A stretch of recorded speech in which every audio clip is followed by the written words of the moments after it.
बिस्मिल्लाहिर्रहमानिर्रहीम। अस्सलाम वालेकुम नाज़रीन कराम, मैं हूं मखदूम शहाबुद्दीन और आप देख रहे हैं मेरा फेसबुक और यूट्यूब चैनल। उम्मीद करता हूं आप सब लोग बखैर आफियत होंगे और जहां भी होंगे अपने अहले खाना समेत खुश भी होंगे और महफूज भी। नाज़रीन कराम, इस वक्त एक जानिब तो पाकिस्तान तहरीक इंसाफ और इमरान खान हैं और दूसरी जानिब पाकिस्तान की ताकतवर मिलिट्री एस्टैब्लिशमेंट है।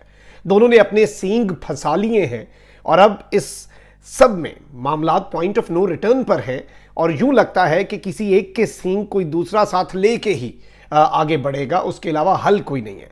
लेकिन यहां पर बहुत सी कोशिशें हो रही हैं और इस सब के अंदर रात गए सुलह का शोर मच उठा है। इस हवाले से एक बहुत बड़ा दावा सामने आया है, वो दावा भी आपके सामने रखते हैं।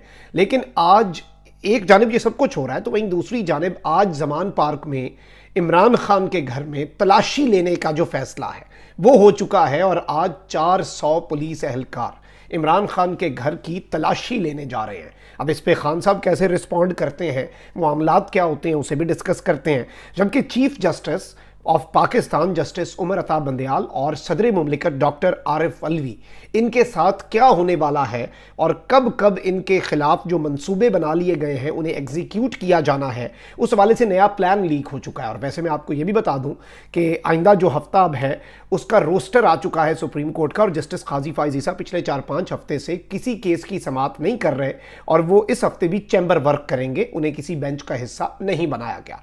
बट ऑब्वियसली अगर वो अपने बेंच के हिस्सा ना बनने पर और चैम्बर वर्क करने पर आराम से तो नहीं बैठे होंगे, वो अपनी मनसूबाबंदी भी कर रहे होंगे कि जब उन्होंने चीफ जस्टिस बनना है तो क्या करना है। तो ये सारी चीज़ें एक एक करके मैं आपके सामने रखता हूँ क्योंकि बैकड्रॉप पे बहुत कुछ हो रहा है, बहुत सी पॉलिटिकल हैपनिंग्स होती हैं। अच्छा जी, अब यहाँ पर आप देखें कि बौखलाहट इसलिए भी बढ़ती जा रही है कि जितने लोग इस वक्त पाकिस्तान तहरीक इंसाफ को खैर बात कह रहे हैं, आमिर कियानी साहब, बिल्कुल खान साहब ने कहा मुझे दुख हुआ, कुछ ऐसे लोग हैं और वो दरअसल जो इम्पॉर्टेंट लोग अगर कोई पीटीआई को छोड़ भी रहे हैं तो वो फिर सियासत को ही छोड़ रहे हैं। लेकिन जहाँ जहाँ पर बहुत से लोग ऐसे जिन्होंने पीटीआई छोड़कर किसी और पार्टी में शमूलियत इख्तियार की पिछले 2 दिन में, एंड स्पेशली पीपल्स पार्टी में, वो सारे के सारे वो लोग हैं जिन्हें खान साहब ने इस दफ़ा टिकट ही को नहीं दिए। और जैसे एक साबिक एमएनए थे, उन्होंने पीपल्स पार्टी में शमूलियत इख्तियार की और इस तरह की चीज़ें हुई, तो उस सब के अंदर भी ये चीज़ वाज़े हुई कि उन्हें तो ये नहीं, ये रिजेक्टेड लोग हैं जो पहले ही खान साहब रिजेक्ट कर चुके हैं, पार्टी अब छोड़ रहे हैं क्योंकि उन्हें और कोई ऑप्शन नज़र नहीं आ रहा, तो ये इतना ज़्यादा मैटर नहीं करता। और वही बात है कि आप इलेक्टेबल्स भी तोड़ लें, आप वोटर तोड़ेंगे तो बात होगी, आप वोट बैंक तोड़ें तो बात बने, उसके अलावा तो हल कोई नहीं है। अब इनकी बौखलाहट इसलिए भी बढ़ रही है। पाकिस्तान मुस्लिम लीग नून की चीफ ऑर्गेनाइजर मरियम नवाज ने कहा है कि 9 मई नौजवान नस्ल और पाकिस्तान को लड़ाने की मजमूम साजिश थी, नौजवानों को किसी सियासी ठग की ख्वाहिशात का ईंधन नहीं बनने देंगे।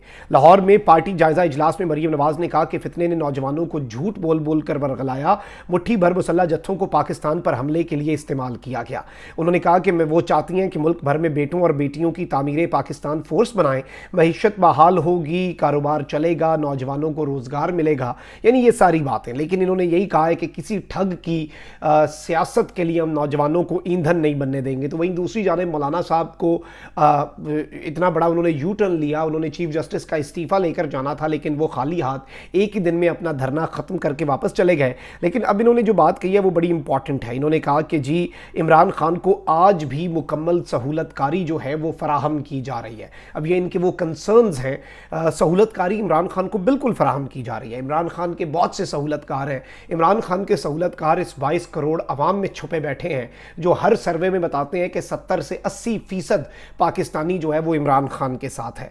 ये सहूलतकार हैं, वो सहूलतकारी कर रहे हैं और किसी भी जमहूरियत में जो जमहूर है, जो उस मुल्क की आवाम होती है, वो असल एस्टैब्लिशमेंट, असल ताकत होती है। कॉन्स्टिट्यूशन के मुताबिक भी हाकमियत अल्लाह ताला की ज़ात की है और उसके बाद पाकिस्तान की आवाम जो है वो डिसाइड करेगी चीज़ें।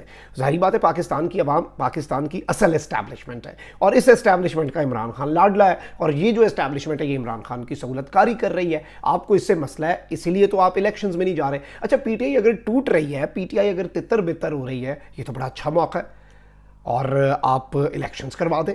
اگر پوری پاکستانی قوم نے عمران خان کے فساد پر مبنی بیانیے کو ریجیکٹ کر دیا تو اس سے اچھا وقت ہی کوئی نہیں آپ الیکشن کرا دیں. لیکن ریالٹی انہیں بھی پتہ ہے, حقیقت کا انہیں بھی ادراک ہے. اچھا, اب کل خان صاحب نے بھی خطاب میں یہی بات کی نا کہ پنجاب کی نگران حکومت نے کہا کہ 40 دہشت گرد زمان پارک میں ہیں, تو ان 40 دہشت گردوں کے نام آپ کیوں نہیں بتاتے؟ اور عمران خان نے دعویٰ کیا کہ 30 سے 40 لوگوں کو انہوں نے اپنے ساتھ لا کر مجھ پر دہشت گردوں کو پناہ دینے کا الزام لگانا تھا, اور جیسے پچھلی بار گھر سے انہوں نے میرے کلاشنکوف اور پیٹرول بم برآمد کرنے کا ایک دعویٰ کیا تھا جب خان صاحب گھر پہ نہیں تھے. یہ بختر بند گاڑیوں سے خان صاحب کے گھر کا گیٹ توڑا گیا, آپ کو وہ یاد ہوگا. اور عمران خان صاحب نے اس سب کے اندر اور بھی بہت سی چیزیں کہی ہیں, لیکن یہ ایک منصوبہ ہے جس پر سے خان صاحب نے پردہ ہٹایا.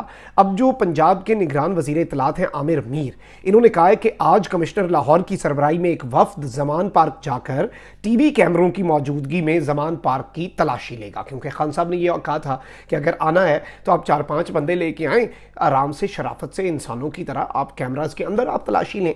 اور انہوں نے اس سب کے اندر کہا ہے کہ زمان پارک میں 4 نہیں 40 دہشت گرد ہیں, اس لیے ہم کم از کم 400 پولیس اہلکار زمان پارک لے کے جائیں گے. یعنی آج انہوں نے منصوبہ بنایا ہوا ہے کہ یہ 400 بندہ لے کے وہاں پر یہ چیزیں کریں گے. اچھا, اب انہوں نے زمان پارک سے تو بندے نہیں پکڑے جا سکتے. اب یہ کہہ رہے ہیں, 2 دعوے آ رہے ہیں کہ جی جو ایس ایس پی ہیں انہوں نے کہا تھا کہ جی زمان پارک سے فرار ہونے والے 8 افراد ہم نے گرفتار کیے مشتبہ, اور یہ وہ افراد ہیں جنہوں نے کور کمانڈر ہاؤس پہ حملہ کیا.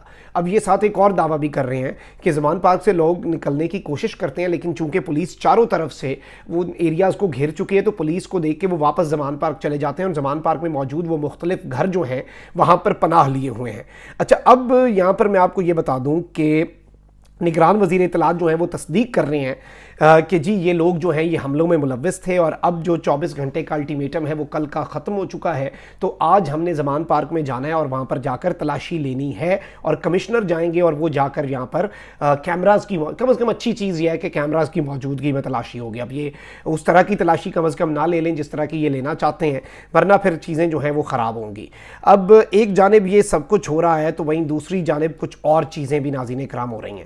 ظاہری بات ہے پی ٹی آئی جو ہے اس کے خلاف اور عمران خان صاحب جو ہیں ان کے خلاف ایک بغاوت جو ہے وہ ضرور سر اٹھا رہی ہے, اور 9 مئی کے واقعات کے بعد پی ٹی آئی جو ہے وہ اس وقت اس کے بہت سے لوگ جو ہیں کئی ارکان اسمبلی پارٹی چھوڑنے کا کہہ رہے ہیں, کئی سیاست چھوڑنے کا کہہ رہے ہیں. اب پی ٹی آئی کے سندھ سے تعلق رکھنے والے, کراچی سے تعلق رکھنے والے رکن سندھ اسمبلی ڈاکٹر عمران شاہ جو ہیں انہوں نے بھی تحریک انصاف چھوڑنے کا اعلان کر دیا ہے. اور اس سب کے اندر مزید جو ہے ایک اور مرکزی رہنما ہے ڈاکٹر محمد امجد, انہوں نے بھی پارٹی اور سیاست چھوڑنے کا اعلان کیا. خان صاحب نے کہا ہے کہ ان لوگوں کو زیادہ برا بھلا نہ کہا جائے, ان لوگوں کے حوالے سے کوئی اور چیز نہ کہی جائے, کیونکہ ان لوگوں پہ بہت زیادہ ایمنس پریشر ہے. اب یہاں پر میں آپ کو یہ بتا دوں کہ اس وقت بہت سے دعوے ہو رہے ہیں نا. ایک جانب یہ دعویٰ بھی آیا کہ جی عمران خان صاحب جو ہیں, اور میں نے آپ کے سامنے بہت پہلے رکھ دیا, اب سارے صحافی یہ والا راگ الاپ رہے ہیں, ہر بندہ یہ بات بتا رہا ہے جو میں نے آپ کو بتائی کہ خان صاحب کو ایک آفر کی گئی کہ یا تو جہاز تیار ہے یا پھر باہر چلے جائیں, سیاست سے کچھ عرصہ کنارہ کشی کریں, یا پھر get ready for the consequences, you will have to face the music. اور آپ جو ہیں آپ کے اوپر آرمی ایکٹ بھی لگے گا, آفیشل سیکرٹ ایکٹ بھی لگے گا, لمبے عرصے کے لیے جیل یاترا بھی ہوگی, سب کچھ ہوگا آپ کے ساتھ, تو آپ اس کے لیے تیار ہو جائیں. لیکن اب یہاں پر ناظرین کرام کچھ لوگ جو ہیں وہ اس وقت یہ دعویٰ کر رہے ہیں, اور بہت سے صحافی ہیں ظاہری بات ہے وہ اس وقت جو گورنمنٹ کے ساتھ اور طاقتوروں کے ساتھ بھی بہت زیادہ کلوزلی ایسوسیٹڈ ہیں, وہ کہہ رہے ہیں کہ جی اطلاعات کے مطابق کل رات یعنی کہ عمران خان صاحب جو ہیں ان کے ساتھ کچھ کرم فرماؤں کی براہ راست ملاقات ہوئی جس میں کچھ سیاسی لوگ بھی شامل تھے. عمران خان صاحب نے بہت مثبت رد عمل دکھایا اور کہا کہ میں اس وقت صلح کے لیے تیار بیٹھا ہوں. اور خان صاحب ایسے یہ بات پبلکلی بھی کہتے ہیں کہ دیکھیں یہ فوج میری ہے, اپنی فوج سے میں پاگل ہوں, میں لڑوں گا, میں اپنے ملک کو کمزور کروں گا. عمران خان اس ملک کو کمزور کرے گا جس کا جینا مرنا اس ملک کے اندر ہے, جو خود کہتا ہے میں نے ملک سے نہیں جانا, میں مر جاؤں گا اس ملک کے اندر, جو خود کہتا ہے میرا نام ای سی ایل میں ڈالو تاکہ میں جا ہی نہ سکوں باہر. اور اس سب کے اندر میں آپ کو یہ بتا دوں کہ جو کچھ ہوا اس سب کے اندر عمران خان صاحب نے یہ بات واضح کی ہے کہ it was not in my knowledge, اور عمران خان صاحب نے آج تک ایسی بات کی بھی نہیں. عمران خان تو وائلنس پہ یقین بھی نہیں رکھتے, اور عمران خان صاحب نے یہ بات بھی کہی کہ اسی کے نتیجے میں کارکنان بھی زمان پارک سے چلے گئے, اور عمران خان نے آج بھی یہ کہا ہے کہ سرچ وارنٹ لے کر آئیں, میں تلاشی دینے کے لیے تیار ہوں. اس سے کچھ نہ کچھ برف پگھلنے کے آثار جو ہیں وہ نظر آ رہے ہیں. اور ظاہری بات ہے عمران خان یہی چاہتے ہیں کہ in the greater interest of the country معاملات جو ہیں وہ ٹھیک ہوں, حالات جو ہیں وہ بہتری کی جانب گامزن ہوں, اور چیزیں جو ہیں وہ خراب نہ ہوں. تو ظاہری بات ہے یہ ایک چیز سمجھنا بہت زیادہ ضروری ہے. اچھا وہیں دوسری جانب اب کیا ہو رہا ہے, नाज़रीन इकराम, इस वक्त गवर्नमेंट जो है वो कह रही है कि हम तो ज़्यादा कोई ऐसे मामलात नहीं करेंगे, हम अपनी मुद्दत पूरी करेंगे और घर जाएंगे। अब हुकूमत जो है वो 12 अगस्त 2023 को कौमी असम्बली की मुद्दत मुकम्मल होने के बाद तहलील होगी। वज़ीर आज़म और काबीना के तमाम अरकान जो हैं वो फ़िलहाल अभी तक इस बात पर मुत्तफ़िक़ हैं कि हम जी अपनी जो मुद्दत है उसके बाद एक दिन भी ज़्यादा नहीं रहेंगे, और 15 अगस्त को निगरान वज़ीर आज़म अपनी ज़िम्मेदारियाँ संभालेगा और 10 अक्टूबर तक इलेक्शन होंगे। अभी तक का ये जो एक ये सामने दिखा रहे हैं, लेकिन हाथी के दांत दिखाने के और खाने के और तो एक्सपेक्ट तो कुछ भी किया जा सकता है। लेकिन यहाँ पर मैं आपको ये बता दूँ कि जस्टिस काजी फाइज ईसा जो हैं उन्होंने 16 सितंबर को अपने ओहदे का हल्फ उठाना है। अब गवर्नमेंट ये कह रही है कि 11 अगस्त को ही, यानी एक महीना और 5 दिन पहले या फिर 35 दिन पहले ही जस्टिस काजी फाइज ईसा का बतौर चीफ जस्टिस नोटिफिकेशन जारी हो जाएगा। वजारत कानून जो है, क्योंकि हुकूमत तो 12 अगस्त को चली जाएगी तो उससे पहले इन्होंने ये सब कुछ करना है, तो ये कह रहे हैं कि जी हम 11 अगस्त को, यानी कि 12 अगस्त को अपनी मुद्दत पूरी होने से एक दिन पहले काजी फाइज ईसा का बतौर चीफ जस्टिस नोटिफिकेशन वजारत कानून से जारी करवाएंगे, और वो फिर महीने बाद या फिर 30-34 दिन के बाद अपना जो हल्फ है वो उठा लेंगे। और अब ये कह रहे हैं कि जी मैंने आपको ये बात पहले भी बताई है कि सितंबर में सदर मुमलिकत आरिफ अलवी साहब की मुद्दत पूरी हो रही है, और इस वाले से कानूनी बहुत पहले भी इनका इंतखाब ये करवा सकते हैं क्योंकि असम्बलीज़ हैं। तो यहाँ पर ये कह रहे हैं कि जी 15 जुलाई के बाद सदारती इलेक्शन का शेड्यूल जारी होगा, 30 जुलाई को सदारती इलेक्शन होंगे, नया सदर 10 सितंबर 2023 को अपने ओहदे का हल्फ उठाएगा। ये गवर्नमेंट जो है वो प्लान कर रही है। लेकिन यहाँ पे इंटरेस्टिंग चीज़ ये है कि सदर के लिए जो इलेक्टोरल कॉलेज बनता है उसमें आपकी नेशनल असम्बली, आपका सेनेट, लेकिन आपकी 4 प्रोविंशियल असम्बलीज होती हैं। अब इस वक्त 2 प्रोविंशियल असम्बलीज एग्जिस्ट नहीं करती। पंजाब और खैबर पख्तूनख्वा में there is no representation in the provincial assemblies, they stand dissolved। अब यहाँ पर जी ये आइन के साथ खेलना होता है ना, अपने नुक्तों के साथ, कागज़ों के हेर फेर में शिकें निकालनी होती हैं।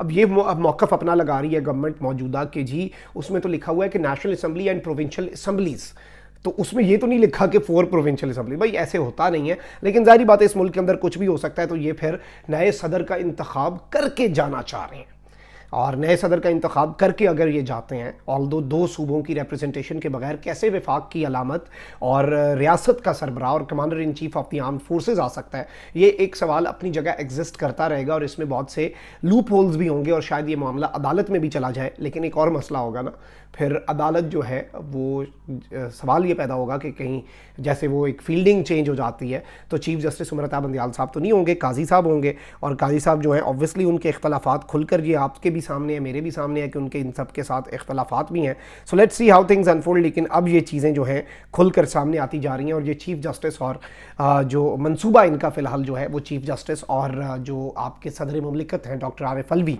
उनसे जितनी जल्दी छुटकारा हासिल करके अपनी फील्डिंग लगा के ताकि कुछ ऊपर नीचे ना हो जाए, वो इस वक्त इनका मंसूबा फुल प्रूफ तैयार है। अपना बहुत ख्याल रखें। अल्लाह निगहबान। पाकिस्तान जिंदाबाद।